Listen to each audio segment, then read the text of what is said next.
Good morning, students. Welcome back to my YouTube channel, The Account Master. Today, I am here to deliver a lecture on the subject accountancy for the students of class 12th on the topic accounting for companies, and the subtopic is redemption of debentures journal entry. जैसा कि हम जानते हैं या पिछले lectures में हमने देखा है कि अकाउंटिंग फॉर कंपनीज को दो पार्ट में डिवाइड किया गया है, एक अकाउंटिंग फॉर शेयर कैपिटल और दूसरा अकाउंटिंग फॉर डिवेंचर्स, जिसमें हम पिछले लेक्चर्स में देख चुके हैं डिवेंचर क्या होता है, कितने प्रकार के डिवेंचर्स होते हैं, डिवेंचर का इशू कैसे करते हैं, एट पार प्रीमियम डिस्काउंट पे जर्नल एंट्रीज क्या होते हैं, डिवेंचर्स का इशू अदर देन कैश करने पे जर्नल एंट्रीज क्या होता है, टर्म्स एंड कंडीशंस को कंसीडर करने पे जर्नल एंट्रीज में क्या चेंजेस होता है, और रिडेम्पशन हम करते हैं तो रिडेम्पशन करने पे क्या जर्नल एंट्रीज होता है। तो इस लेक्चर में हम देखेंगे कि जर्नल एंट्रीज क्या होगा जब हम डिबेंचर्स का रिडेम्पशन करेंगे, रिडेम्पशंस का सोर्सेज है, रिडेम्पशंस का मेथड्स है। तो चलिए फिर आज का लेक्चर स्टार्ट। आज का लेक्चर है रिडेम्पशन ऑफ डिवेंचर्स से।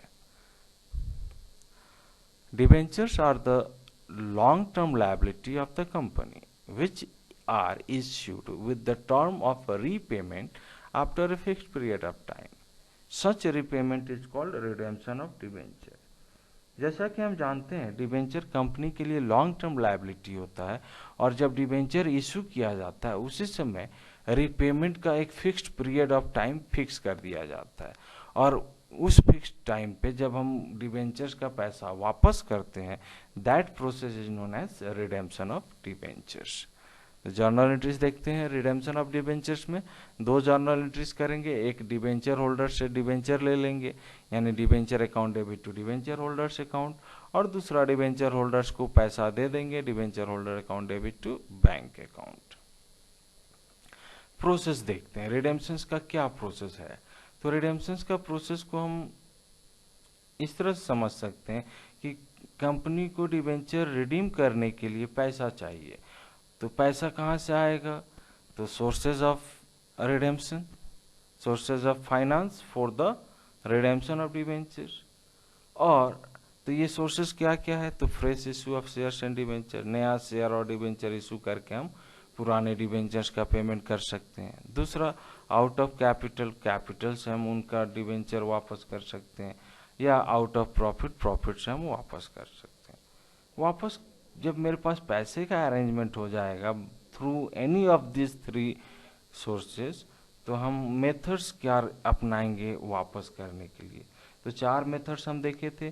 पहला लमसम पेमेंट यानी कि एक ही बार में पूरा पैसा दे दिया जाएगा। दूसरा draw bye lottery means lottery करके एनुअल इंस्टॉलमेंट में हम पैसा वापस करेंगे। तीसरा है परचेज इन ओपन मार्केट, अगर ओपन मार्केट में मेरा डिवेंचर फेस वैल्यू से कम में कोट हो रहा है तो हम वहाँ पे ओपन मार्केट में खरीद लेते हैं, that is purchase in open market. And fourth one is conversion in share, अगर कन्वर्टेबल डिवेंचर्स है तो वो निश्चित समय के बाद शेयर्स में कन्वर्ट किया जा सकता है। तो ये मेथड्स अपनाया जाता है for the redemption of debentures. चलिए एक प्रैक्टिकल क्वेश्चंस देखते हैं ताकि आपका जो टॉपिक्स है वो क्लियर हो सके।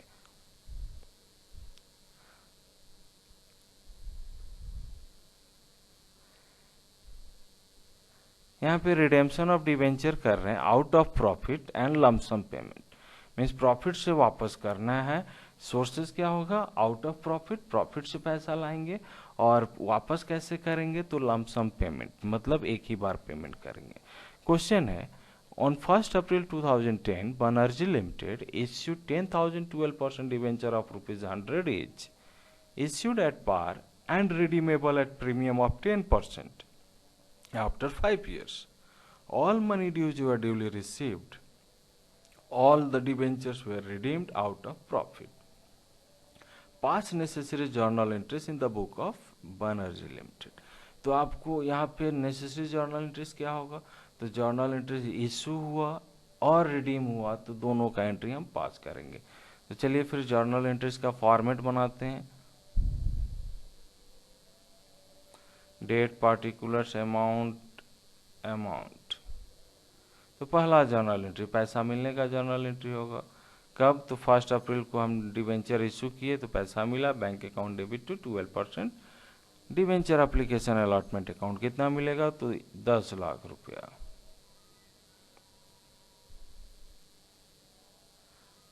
दूसरा जर्नल एंट्रीज, 1 अप्रैल को ही सेम डे हम उस पैसे को ट्रांसफर करेंगे, bank account debit, loss on issue of debenture account debit to 12% debenture account to premium on redemption of debenture account. यानी हम प्रीमियम पे वापस कर रहे हैं, तो प्रीमियम पे जो पैसा 10% प्रीमियम दे रहे हैं, that is loss for the business organisation. तो 10 लाख रुपये का डिवेंचर है, 1 लाख रुपया प्रीमियम। ओके,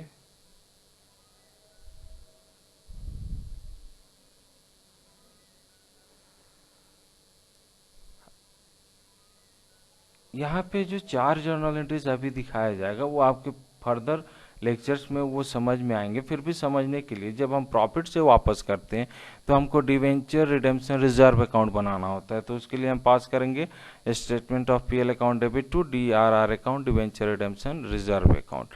वो कब ओपन करेंगे? तो जिस साल हमको डिवेंचर वापस करना है उस साल के शुरू के 1 महीने में हमको डीआरआर अकाउंट बना लेना होगा। साथ में कितने का? तो 100%। डिवेंचर प्रॉफिट से वापस होगा तो 100% का डीआरआर बनाएंगे। साथ में हम 15% का डीआरआई अकाउंट भी बनाएंगे, यानी इन्वेस्टमेंट करेंगे 15% का। तो DRI account debit to bank account, तो 15% निकाल लेंगे, कितना हो जाएगा? 1,65,000 रुपये का हम इन्वेस्टमेंट किए। अब जिस तारीख को हमको डिवेंचर वापस करना है उस तारीख को डिवेंचर रिडेम्पशन इन्वेस्टमेंट को बेच देंगे या उसको इन कैश करा लेंगे। तो bank account debit to DRI account 1,65,000। अगर इंटरेस्ट क्वेश्चन में दिया हुआ है तो आप इंटरेस्ट भी यहाँ पे ऐड कर सकते हैं। अब मेरे पास पैसा आ गया, अब इसको रिडीम करना है तो मार्च को डिवेंचर होल्डर से डिवेंचर ले लेंगे। तो डिवेंचर अकाउंट डेबिट प्रीमियम में वापस करना है, premium on redemption of debenture account debit to 12% debenture holder account. तो 10 लाख का डिवेंचर है, 1 लाख प्रीमियम मिलना है, टोटल 11 लाख रुपया मिलना है और उनको पैसा दे देंगे। तो debenture holder account debit to bank account 11 lakh रुपया, 11 लाख रुपया।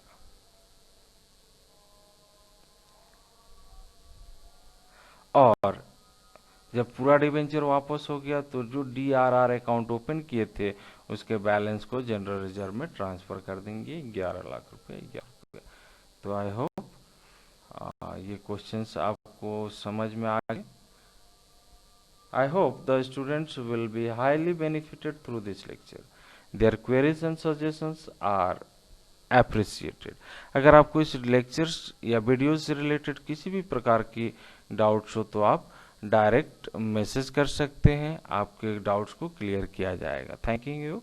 Be happy, make someone happy, have a great day.